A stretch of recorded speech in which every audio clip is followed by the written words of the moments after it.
আসসালামু আলাইকুম। সবাই কেমন আছেন? আলহামদুলিল্লাহ আমি ভালো আছি। আজকে সকাল থেকে ভিডিওটি শুরু করছি। তো সকালেই দেখুন প্রচণ্ড মেঘ ডাকছে আর একদম আকাশটা কালো হয়ে গিয়েছে মেঘে। মনে হয় খুব দ্রুত বৃষ্টি নামবে। তো এখন খাওয়া-দাওয়া শেষ করে পড়াশোনাতে যেতে হবে। তো চলুন আমরা পড়ার টেবিলে চলে যাই। সকালের নাস্তায় ছিল রুটি, ডিম ভাজি আর আমি একটু তালগুড় নিয়েছিলাম। এই তালগুড়টা আসলে খুবই অথেন্টিক। তো এইজন্য আমি এটা সকালে ইদানিংকালে খাই। মগে করে চা নিয়ে চলে এসেছি পড়তে বসতে।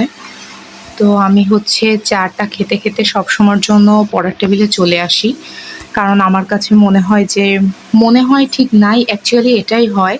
আমি সকালের নাস্তা করার পরে চা না খেলে আমার ঘুম এসে যায়। তো সেক্ষেত্রে আমার পড়াশোনার হ্যাম্পার হয়। আর এখন প্রচুর পড়ার প্রেশার, কোনোভাবেই ঘুমানো যাবে না। এখানে হচ্ছে আমি বিশ্বের বৃহৎপূর্ণ দ্বীপ বা ভূখণ্ডগুলো এগুলো পড়ছি। আর পাশাপাশি এই যে দেখুন আমি একদম সামনে পুরো ওপেন করে নিয়েছি ওয়ার্ল্ড ম্যাপটা। এটা দেখছি আর পড়ছি, মানে মিলিয়ে নিচ্ছি। কারণ দেখবেন আপনারা যখন মিলিয়ে, মিলিয়ে পড়বেন সেক্ষেত্রে কিন্তু পড়াগুলো অনেক বেশি মনে থাকে। অন দ্য আদার হ্যান্ড আপনি যদি জাস্ট মুখস্থ করে যান সেটা কিন্তু আসলে মনে রাখাটা অনেক টাফ হয়ে যায়।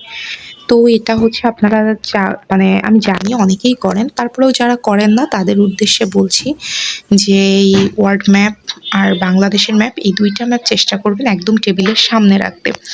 যদিও আমি এখনো টানিয়ে পারিনি। উপরে স্পেসটা ফাঁকা রেখেছি। দেখি এটার আসলে একটা পজিশন করব। তারপরে অবশ্যই টানাবো। তো পড়ছিলাম হচ্ছে বিভিন্ন দ্বীপ সম্পর্কে। তো বৃহৎপূর্ণ দ্বীপের ভিতরে সেন্ট মার্টিনটাও দেখলাম। আগেও দেখেছি। তারপরেও আসলে নিজের দেশের কিছু একটা দেখলে তার উপরে আবার নিজে ঘুরে আসা, সেজন্য পড়ার আগ্রহটা আরো বাড়ে। মাঝে মধ্যে মনে হয় যে এই সবগুলা দ্বীপে যদি ঘুরে আসতে পারতাম। আমি খুবই একজন ট্রাভেল লাভার পারসন। তো এজন্য একটু ঘুরে বেড়াতে খুব ভালো লাগে। তো এখানে হচ্ছে আমি বলি এই নাইম ভাইয়ের বইটাতে একটা পজিটিভ দিক কি দেখুন, এখানে কিন্তু ম্যাপ সহ দেওয়াই আছে। আপনাদের কারোর সামনে যদি ম্যাপটা না থাকে সেক্ষেত্রেও কিন্তু আপনারা এখান থেকে আইডিয়াটা নিতে পারবেন। তো যেটা ভেরি পজিটিভ থিংস। তো তারপরেও আমার কাছে মনে হয় যে হোল ম্যাপটা জানা জরুরি। তো আপনারা সবাই এভাবে হচ্ছে বিরোধপূর্ণ যেই মানে ভূ রাজনীতিটা এট লিস্ট এখান থেকে আপনারা কভার করবেন। I hope so best. দুপুরের রান্নায় আমি করছি হচ্ছে পুঁই শাক দিয়ে আলু দিয়ে আর একটু ডাল দিয়ে একটা তরকারি। এখানে আমি কোনো মানে জাস্ট এটা একটা নিরামিষ আইটেম হবে। এখানে কোনো আমিষের ব্যাপার নেই। প্রচুর ধোঁয়া উঠছে, ভিডিও আসলে নেওয়া যাচ্ছে না। আর এপাশে হচ্ছে আমি মাছ রাখতে দিয়েছি, এটাকে কাইন মাছ বলে। তো এই মাছটা আমি হচ্ছে কাঁচকলা দিয়ে রান্না করব। এখানে কাঁচকলা কুটে আমি গুছিয়েও রেখেছি। এই তো আমার রান্না হচ্ছে এটা চলছে, আপনাদের সাথে শেয়ার করলাম। আসলে আমার এই ১ ঘন্টা টাইমের ভিতরে আমি এই ২ টা আইটেমের বেশি আর রান্না করব না। তো অলমোস্ট গুছিয়ে করে ফেলেছি। তো লেটস সি।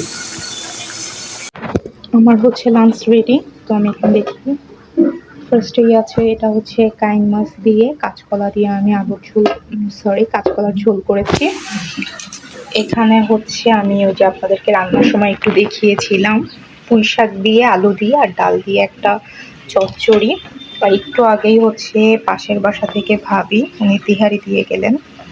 তো সাথে আবার দইও দিয়ে গেলেন ভাবি। তো এই ছিল আজকের লাঞ্চ। তো লাঞ্চ করার পর পড়ার টেবিলে দেখা হচ্ছে। খাওয়া দাওয়া শেষ করে ২:৩০টার ভিতরে আমি চলে এসেছি আবার পড়ার টেবিলে। আর এখানে হচ্ছে আমার মেন্টাল অ্যাবিলিটির আমি ক্লাস করছিলাম। মেন্টাল অ্যাবিলিটির এক্সাম আছে আমার।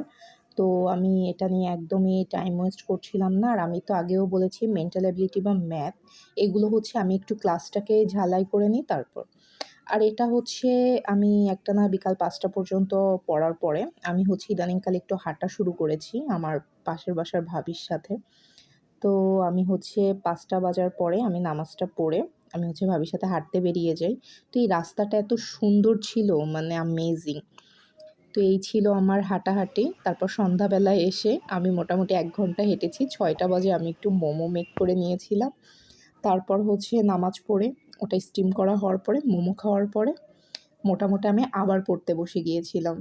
আমার ভিডিও দেখে যদি আপনাদের একটুও ভালো লেগে থাকে তাহলে প্লিজ আমার চ্যানেলটিকে সাবস্ক্রাইব করবেন এবং আমার ফেসবুক পেজটিকে ফলো করে দিয়েন প্লিজ। আর সবাই ভালো থাকবেন, সুস্থ থাকবেন। আল্লাহ হাফেজ।